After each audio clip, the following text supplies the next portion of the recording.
യേശുക്രിസ്തുവിന്റെ പീഠാനുഭവത്തിന്റെ സ്മരണയിൽ ലോകമെമ്പാടുമുള്ള ക്രൈസ്തവർ ദുഃഖവെള്ളി ആചരിക്കുകയാണ്. ആയിരങ്ങളാണ് മലയാറ്റൂർ കുരിശുമല തീർത്ഥാടനത്തിനെത്തുന്നത്. പൊന്നും കുരിശ് മുത്തപ്പനെ കാണാൻ വലിയ മരക്കുരിശ് ഉൾപ്പെടെ നേർച്ചയായി ചുമന്നാണ് വിശ്വാസികൾ മല കയറുന്നത്. മലയാറ്റൂരിൽ നിന്ന് റിപ്പോർട്ടർ വാർത്താ സംഘം തയ്യാറാക്കിയ റിപ്പോർട്ട്. പൊന്നും കുരിശ് മുത്തപ്പോ പൊന്മല കയറ്റം മലയാറ്റൂർ മലയിലാണ്. തീർത്ഥാടകർ ഇങ്ങനെ ഒഴുകിക്കൊണ്ടേയിരിക്കുകയാണ്. മുകളിലേക്കും മല കയറിയ മുത്തപ്പനെ കണ്ട ആളുകൾ താഴേക്കും ലക്ഷക്കണക്കിന് തീർത്ഥാടകരാണ്. പ്രത്യേകിച്ചും വിശുദ്ധ വാരത്തിൽ ഈ മലയാറ്റൂർ മല കയറാൻ വേണ്ടി എത്തുന്നത്. മുകളിൽ ചെല്ലുക, മുത്തപ്പനെ കാണുക, അനുഗ്രഹം വാങ്ങുക, അവരുടെ ആഗ്രഹങ്ങൾ പറയുക എന്നുള്ളതാണ് ഈ മലയാറ്റൂർ മലയിൽ. പ്രത്യേകിച്ചും ഇന്ന് ദുഃഖവെള്ളി ദിവസം പുലർച്ചെ മുതൽ അല്ലെങ്കിൽ കഴിഞ്ഞ രാത്രിയൊക്കെ നിരവധിയായ തീർത്ഥാടകർ ഇങ്ങനെ വന്നു പൊയ്ക്കൊണ്ടേയിരിക്കുകയാണ്. നമുക്ക് ദൃശ്യങ്ങളിൽ നിന്ന് തന്നെ കാണാം ആ തീർത്ഥാടകരുടെ ഒരു ഒഴുക്ക്.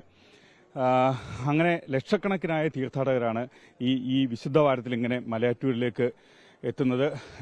ദക്ഷിണേന്ത്യയിലെ തന്നെ എന്ന് പറയാം, അല്ലെങ്കിൽ അതിനപ്പുറം ഒരു അന്തർദേശീയ തീർത്ഥാടന കേന്ദ്രം എന്നുകൂടി നമുക്ക് പറയാം. അങ്ങനെ തന്നെ വിശേഷിപ്പിക്കാൻ കഴിയുന്ന ഒരിടമാണ് മലയാറ്റൂർ മല.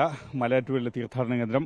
ഒരു കൂട്ടം തീർത്ഥാടകരാണ്. അവർ വലിയൊരു മരക്കുരിശുമേന്തിയാണ് വരുന്നത്. അങ്ങനെ അത് വളരെ അതികഠിനമായൊരു പ്രയത്നമാണ്. അവർ ഈ മല മുഴുവൻ ഇങ്ങനെ കയറ്റുന്നത്. വലിയൊരു മരക്കുരിശ്. അങ്ങനെ ഒരു 10-20ഓളം ആളുകൾ, വിശ്വാസികളാണ് ഈ മരക്കുരിശ് വേണ്ടി പോകുന്നത്. ഈ മൊത്തം പാറക്കല്ലിന്റെ കൂട്ടങ്ങളാണ്. നടക്കാൻ ബുദ്ധിമുട്ടേറിയ വഴിയാണ്. യേശു അനുഭവിച്ച അതേ ബുദ്ധിമുട്ട്, അല്ലെങ്കിൽ അതുപോലെയുള്ള, അതിന് സമാനമാവില്ല, പക്ഷെ എങ്കിലും അത്രയും ബുദ്ധിമുട്ട് അവരും അനുഭവിച്ചാണ് ഈ മരക്കുരിശ് കരിമലയിലേക്ക് കൊണ്ടുപോകുന്നത്, മലയാറ്റൂർ മലയിലേക്ക് കൊണ്ടുപോകുന്നത്.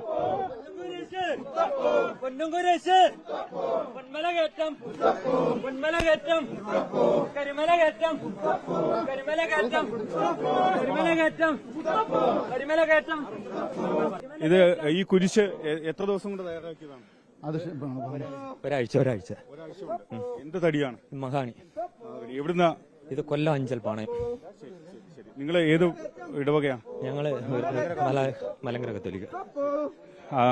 എന്തുകൊണ്ടാണ് ഇത്രയും വലിയൊരു കുരിശ് നേർച്ചയായി കൊണ്ടുവരുന്നത്? ഞങ്ങൾ എല്ലാ കൊല്ലവും വരുന്നുണ്ട്. എല്ലാ വർഷവും ഇതുപോലെ വലിയ മരക്കുരിശുമായിട്ടാണ് വരുന്നത്. എട്ടാമത്തെ. തുടർച്ചയായി എത്രാമത്തെ വർഷം? ഇത് എട്ടാമത്തെ. മല കയറാൻ 4 മണിയായി. എന്താണ് നേർച്ച? അങ്ങനെ നേർച്ച കുട്ടികൾക്ക് നല്ല പഠിപ്പ് കിട്ടണം. ഇരട്ട കുട്ടികളാണ്. ഇവർ ഒരു ഗിഫ്റ്റായിട്ട് കിട്ടിയതാണ് എനിക്ക്. അപ്പൊ ആ കുട്ടികളുടെ നല്ലതൊക്കെ വേണ്ടി വന്നതാണ്. അതികഠിനമായൊരു മലകയറ്റമാണ്, പീഡാനുഭവമാണ്. 40 വർഷം മുടങ്ങാതെ ഞങ്ങൾ എത്തിയിട്ടുണ്ട്. ആദ്യകാലങ്ങളൊക്കെ 10, 30, 40 ഒക്കെ ഉണ്ട്. ഞങ്ങൾ അംഗസംഖ്യകൾ ഇങ്ങനെ കുറഞ്ഞ് പ്രായത്തിന്റെ ആധിക്യം. കഠിനമായ തന്നെയാണ്. സൈക്കിളോട്ടി വരുമ്പോൾ മസിൽ കയറും. അതിന് ഇവിടെ വന്നൊരു കയറ്റം എന്ന് പറഞ്ഞാൽ ഒരു ഇത്തിരി സഹിക്കാൻ പറ്റാത്ത കർത്താവിന്റെ അനുഭവം തന്നെ നമുക്ക് അനുഭവിക്കുക എന്നുള്ളതാണ്. സൗകര്യങ്ങളൊക്കെ ഉണ്ട്, പക്ഷേ ഇതൊരു അനുഭവം തന്നെയാണ്. അതിനുവേണ്ടി ത്യാഗം അനുഭവിച്ച് തന്നെ വരുന്നത്. ആണ് 40 വർഷം ഞങ്ങൾ തുടർച്ചയായിട്ട് വരുന്നത്. കഠിനമാണോ? അങ്ങോട്ട് കയറിയപ്പം കഠിനമായിരുന്നു. ഒന്നാം സ്ഥലം കയറിയപ്പം പപ്പയോട് ഞാൻ പറഞ്ഞു ഞാനിവിടെ ഇരുന്നോളാൻ കയറുന്നില്ല എന്ന്. പിന്നെ പപ്പ എന്നെ വലിച്ചു കയറ്റി അവിടെ വരെ കയറി. മുത്തപ്പന്റെ അടുത്തെല്ലാം പറഞ്ഞു നേർച്ച ഉണ്ടായിരുന്നു മോന് വേണ്ടി എന്ന് വിശ്വാസമായിരുന്നു. അതിൽ കൂടാതെ എന്റെ മകനോട് ഞാൻ നേർച്ച നേർന്നു. ഞങ്ങൾ രാവിലെ എത്തി മല കയറി. അതിന്റെ ബുദ്ധിമുട്ടുകളൊന്നും ഇല്ലാണ്ട് നല്ല രീതിയിൽ കയറാനും ഇറങ്ങാനും സാധിച്ചു.